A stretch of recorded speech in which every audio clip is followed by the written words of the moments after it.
We take well-lit streets for granted, but there was a time when venturing out at night meant traveling in complete darkness.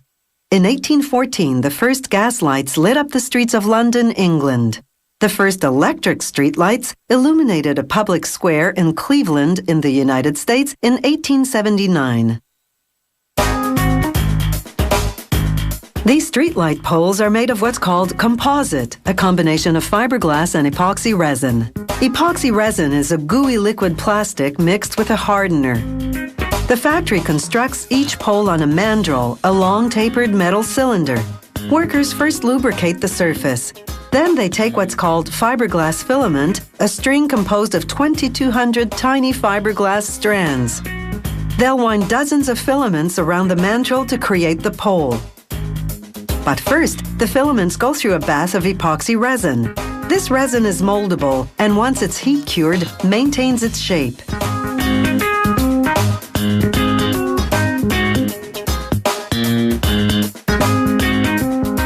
Once the filaments come out of the bath, a machine called a filament winder wraps them around the rotating mandrel. The speed of rotation in relation to the speed of the winder is critical because it dictates the angle of the fibers. The lower the angle, the more that part of the pole will be able to withstand the wind and provide constant, stable lighting. When a pole bends in the wind, the light appears to flicker.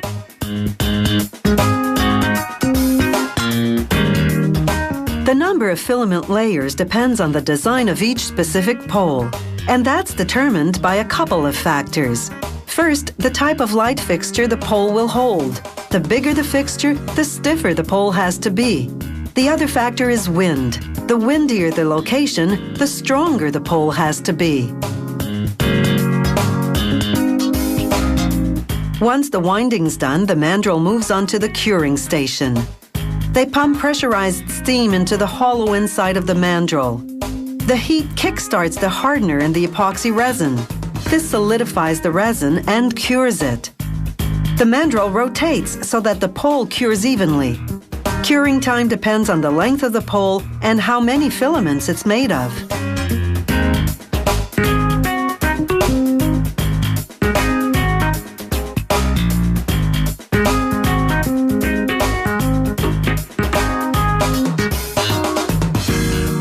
To help extract the pole, they pump cold water through the mandrel. This makes the steel mandrel contract, loosening the pole. Remember how workers lubricated the surface of the mandrel before winding the filaments? Because of that, the pole just slides off.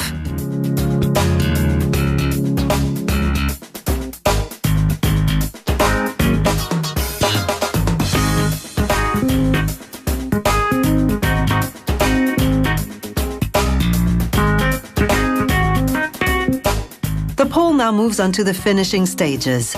First, an automated sander works the surface. The customer can order from a choice of surface textures, from smooth to rough. Sanding takes just a few minutes. Now a saw makes a neat cut at the top of the pole where the metal tenon will go. A tenon is the component that'll hold the light fixture to the pole. This particular model has an arched mounting arm. The composite has cooled a bit since curing, so they reheat it to make it flexible.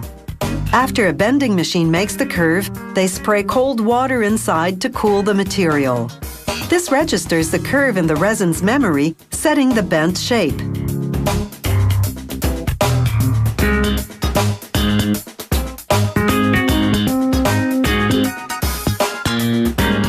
Now they cut out the hand hole, the opening through which the electrician will connect the underground wire to the fixture wiring.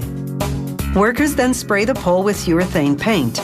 The paint acts like sunscreen, protecting the composite from damaging ultraviolet rays. This grommet hole will connect to the underground pipe that contains the electrical wires.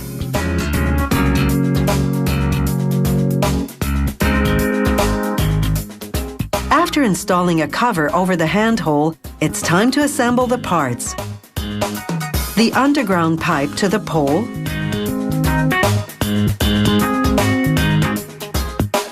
and the pole to the tenon and light fixture.